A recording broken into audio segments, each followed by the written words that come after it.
नमस्कार, capital TV Uttar Pradesh का खास शो ये हिस्सा यूपी का देख रहे हैं आप और मैं हूं आपके साथ शिवानी रतूड़ी। उत्तर प्रदेश की सियासत में बयानबाजी कोई नई बात नहीं है और इसी के चलते एक बार फिर टोटी चोर का मुद्दा तूल पकड़ रहा है।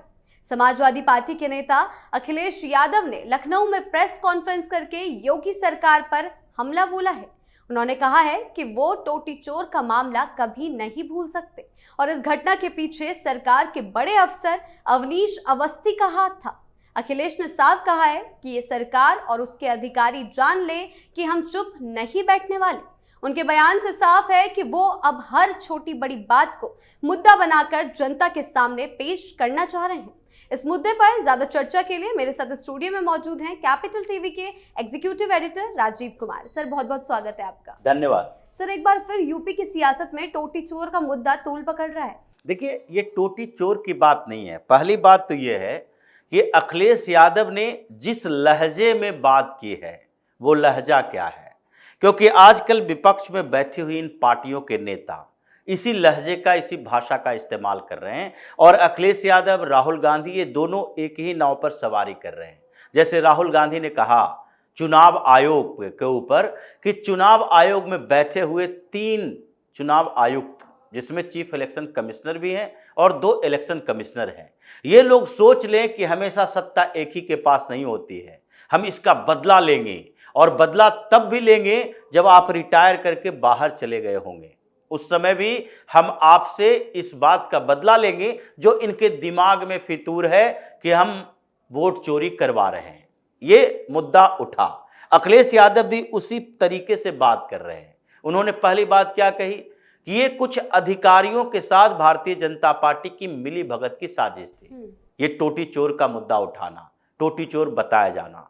उन्होंने अवस्थी का नाम लिया, तो उनके कहने का मतलब है कि ये 400 से ज़्यादा दिन अभी बचे हैं, सरकार बदलेगी और जो अधिकारी अभी हैं, जो इन लोगों के खिलाफ कार्रवाई कर रहे हैं, जो अखिलेश यादव और उनके गुर्गों के खिलाफ कार्रवाई कर रहे हैं, जो समाजवादी पार्टी के गुंडागर्दी का इलाज कर रहे हैं, जो इन समाजवादी पार्टी के मौलाना कॉन्स्पिरेसी के खिलाफ हैं, वो लोग समझ लें कि अगर सत्ता बदलती है, जो कि बदलेगी नहीं, अखिलेश यादव का ये सपना है, लेकिन अगर सत्ता बदलती है तो उस बदले हुए सत्ता में जब फिर से हम वापस करेंगे, मुख्यमंत्री बनेंगे, तो उस समय इन अधिकारियों से चुन चुन कर बदला लेंगे। ये सीधे तौर पर एडमिनिस्ट्रेशन को धमकी देना है।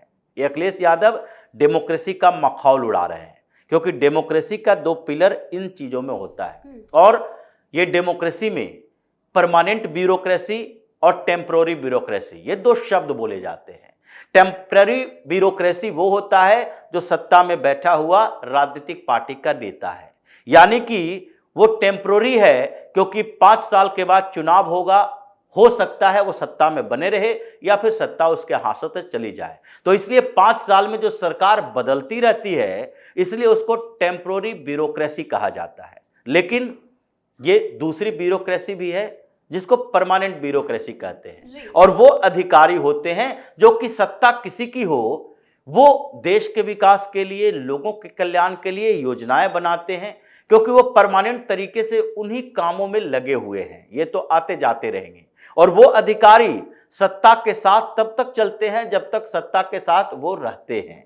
दूसरी की सत्ता मिलेगी, सत्ता परिवर्तित होगा, दूसरी पार्टी की आएगी, तो वो उसके साथ भी वैसे ही कोऑर्डिनेशन में रहते हैं। ऐसा नहीं है कि जब योगी आदित्यनाथ मुख्यमंत्री बने तो उस समय तक पूरी ब्यूरोक्रेसी उस समय के, उस साल के आईएएस कैडर देख रहे थे, जो वहां के चीफ सेक्रेटरी हैं, जो पुलिस प्रमुख हैं, जो अंडर सेक्रेटरी हैं, जो असिस्टेंट सेक्रेटरी हैं, या फिर अलग अलग पुलिस कमिश्नर हैं, डीआईजी, आईजी हैं। ये 2017 में नौकरी ज्वाइन तो किए नहीं थे, 2012 से भी थे उस समय, जबकि मुख्यमंत्री के तौर पर ये अखिलेश यादव थे।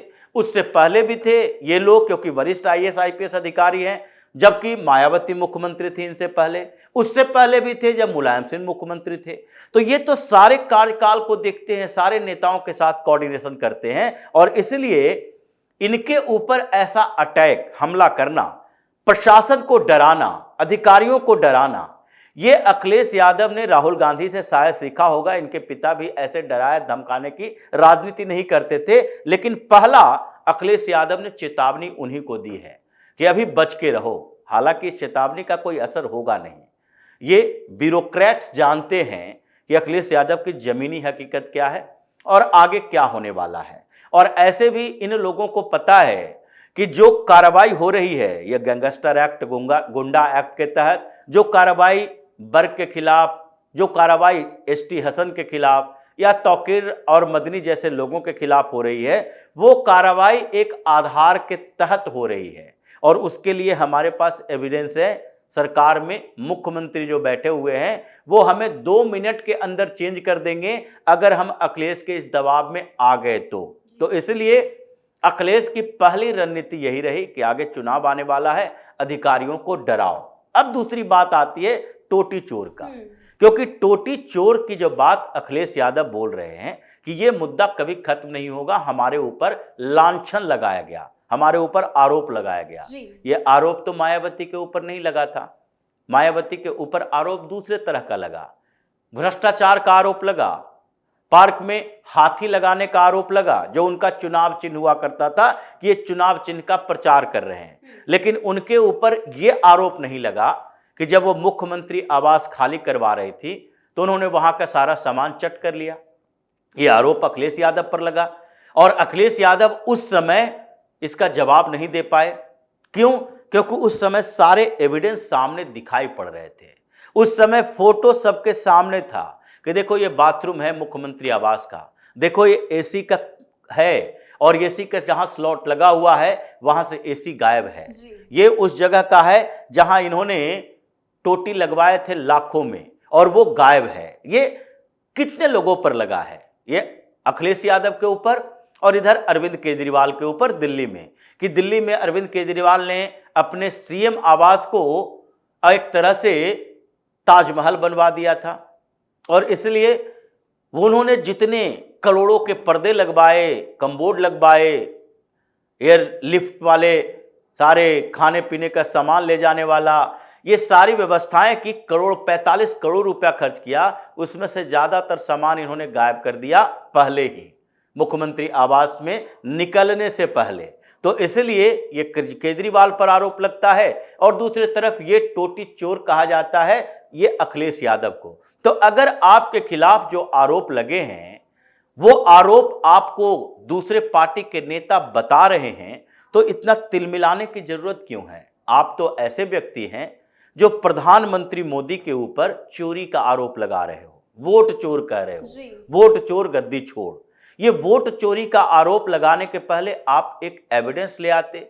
प्रधानमंत्री मोदी आज प्रधानमंत्री हैं, इससे पहले गुजरात के चीफ मिनिस्टर रहे और गुजरात के चीफ मिनिस्टर रहे तो दिल्ली में सरकार उस समय यूपीए की थी। उनके खिलाफ सीबीआई इंक्वायरी हुई, लेकिन इंक्वायरी किस बात की हुई? दंगे की, जो किसी मुख्यमंत्री के खिलाफ नहीं हुआ।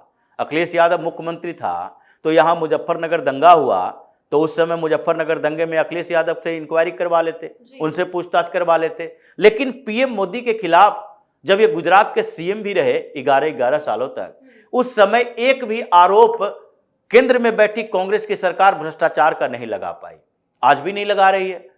तो ऐसी स्थिति में आप वैसे व्यक्ति के लिए चोर शब्द का उपयोग करते हो और तुम तो चोर हो ही। तुम्हारे ऊपर एक नहीं कई आरोप लगे हैं।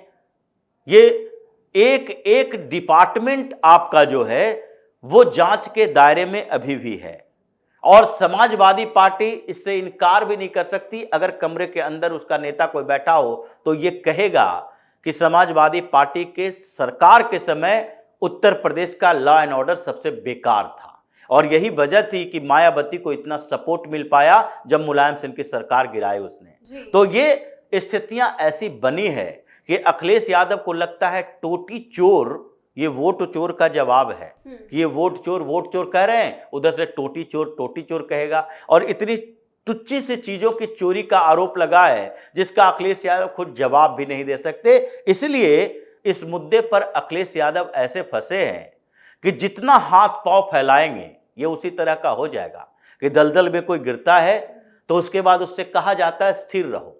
स्थिर रहोगे बचने की संभावना बढ़ जाएगी। जितना हाथ पैर चलाओगे उतना ही अंदर घुसते जाओगे, और अखिलेश यादव उसी दलदल में फंसा है। ये भ्रष्टाचार के मुद्दे पर, ये चोरी के मुद्दे पर जितनी बातें करेगा उतना ही उसमें घुसेगा, और उतना ही आरोप एक के बाद एक निकल कर आएंगे कि कैसे माफियाओं का संरक्षण दिया, कैसे चोरों को संरक्षण दिया, कैसे इसने खुद चोरी की, और कैसे पूरे उत्तर प्रदेश को बर्बाद करने में इन बाप बेटों दोनों की बड़ी भूमिका रही है। जी, बहुत बहुत धन्यवाद सर आपका इन तमाम जानकारियों के लिए। धन्यवाद। अखिलेश यादव का बयान दिखाता है कि वे सरकार से काफी नाराज हैं और अब हर छोटी बात पर भी सवाल उठाएंगे। टोटी चोर जैसी घटना को उठाकर उन्होंने साफ कर दिया है कि वे पीछे नहीं हटने वाले, लेकिन खुद अब इस मामले में घिरते जा रहे हैं। आने वाले समय में सरकार और विपक्ष के बीच टकराव और बढ़ सकता है, क्योंकि अब हर बात को विपक्ष राजनीति का मुद्दा बना रहा है। आपकी इस बारे में क्या राय है, हमें कमेंट सेक्शन में जरूर बताएं। वीडियो को लाइक कीजिए, शेयर कीजिए और चैनल को सब्सक्राइब करना ना भूलें। धन्यवाद।